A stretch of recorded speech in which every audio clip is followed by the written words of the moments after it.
keystone of that energy efficiency piece is really the processing plant. It's relatively new, so the technology is very new. So anywhere that there can be a heat reclamation unit, there's a heat reclamation unit. Anywhere that we can use excess heat to preheat water, to preheat air, that sort of thing. For example,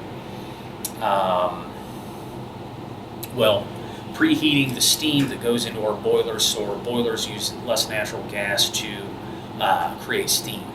We'll use a heat reclamation unit to preheat the water that's going in there. Essentially what we're doing is we're stealing excess heat from our evaporator that would just go to the atmosphere, and we're using that heat to preheat water before it goes to the boiler to make our boiler more efficient. Preheating wash water, preheating milk going into the evap, all those sort of things. Wherever it's economical to use waste heat to preheat, we'll do that. Things like a well water plate chiller on our milk cooling system. So we're using natural well water at roughly 50 degrees Fahrenheit to be the initial cooling phase for our milk, so that our conventional cooling system doesn't have to work as hard and can be more energy efficient. Variable speed drives on basically vat pumps, the main collection tank for our milk before it's filtered, chilled, and stored. They're all on variable speed drives to be most efficient in terms of energy use.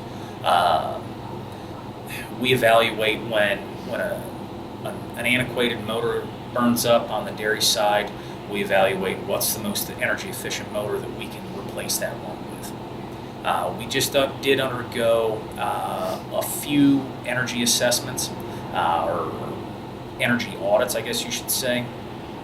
One by a company out of the Northeast, I believe, New Hampshire. They came in and did the initial facility audits on the dairies. Then those audits were validated by our utility provider, Midwest Energy. We're now going to work with them on what they call the Energy Smart, I believe, program. Is it House Smart? House Smart program to make energy efficiency upgrades to our natural gas hot water heaters, to our lighting in our milking parlors, the one loafing shed at Bird City, and just a variety of upgrades and changes like that. When we did the expansions here, we upgraded all of the lighting at all the facilities to energy efficient T5 lamps, moved away from the high bay metal halides and we did that for a variety of reasons. One, it was to increase cow comfort. Our barns in the middle of the night were dark, and we didn't really realize the impact that was going to have until we worked with K-State Research and Extension to come out and do basically a lighting audit on our dairies at middle of the night. And we were deficient in terms of foot candles in our barns. One spot in this barn here, almost 100%. I mean, it was almost pitch black there where it should have been, I think, 15 foot candles of light. So we were having an impact on animal welfare there. And also wasting a lot of energy. So we were able to upgrade our lighting, increase our animal welfare, and achieve a safer facility, a more happy animal, and use less electricity doing it. Rotating out to a new trucking company, Ruan, and their focus is on increasing load sizes, increasing energy efficiency, and just increasing overall operational efficiency. So because of their efforts in that area, we'll be able to eliminate multiple loads of milk on the road every week, simply because they've stripped down their units and they run very lightweight, bare bones, and efficient trucks and trailers, which will allow us to haul more product per truck and reduce fuel consumption, reduce hot water use on farm because we'll wash our tanks less.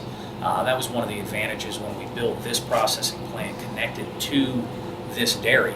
We were able to because we didn't have to put it on a semi and haul it.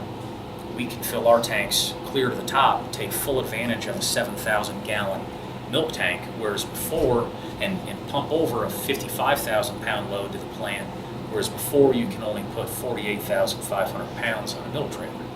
So we're able to do 2 less washes in a week's time, less water use, less hot water and energy, less chemical. Ultimately, just a vastly more efficient system. In our model, we can cut corners in terms of quality. We're held to standards above and beyond federal or industry standards, well above and beyond. So we have no choice but to pursue the highest levels of quality, whether it be milk quality, feed quality, quality of animal welfare, stewardship. There's a tremendous amount of scrutiny as to what we do. And with that scrutiny comes a fair amount of added pressure.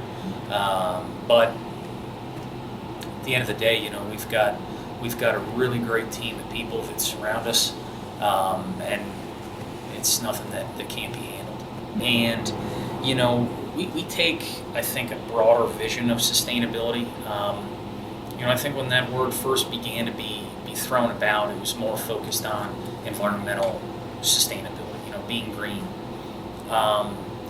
And in our conversations with people all over,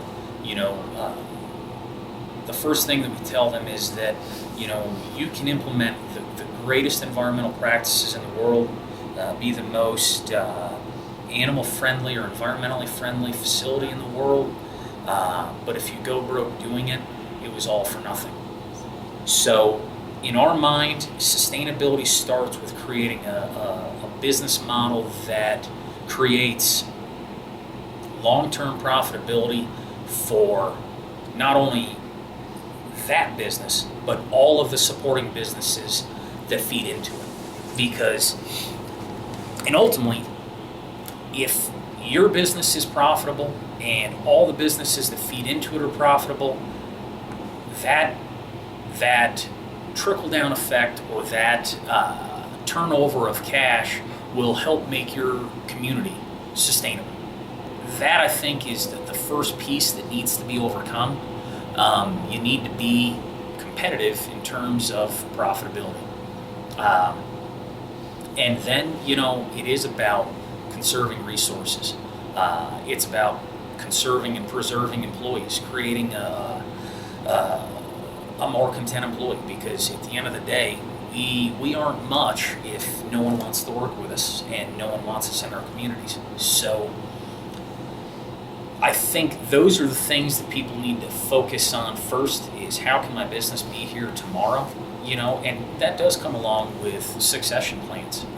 Businesses have been wiped out because of poor planning for the future. And I'm 32 years old, but I talk to my brothers a lot about how we're going to pass this down to the next generation, because we need to have those conversations today, not 30 years from now. But economic sustainability, I think, needs to come first. But to your point earlier, that doesn't mean you have to be cutthroat and squeeze every penny out of every individual that you work with. That isn't sustainable in my mind either, because we can't, run our business without the support structure that's around us. And as all industries appear to being more and more consolidated, to squeeze the life out of another business ultimately is just going to shortchange us in the long term. So we have to have a very fair model with everyone that we do business with, and everyone needs to make money in our relationships so that they're here for tomorrow.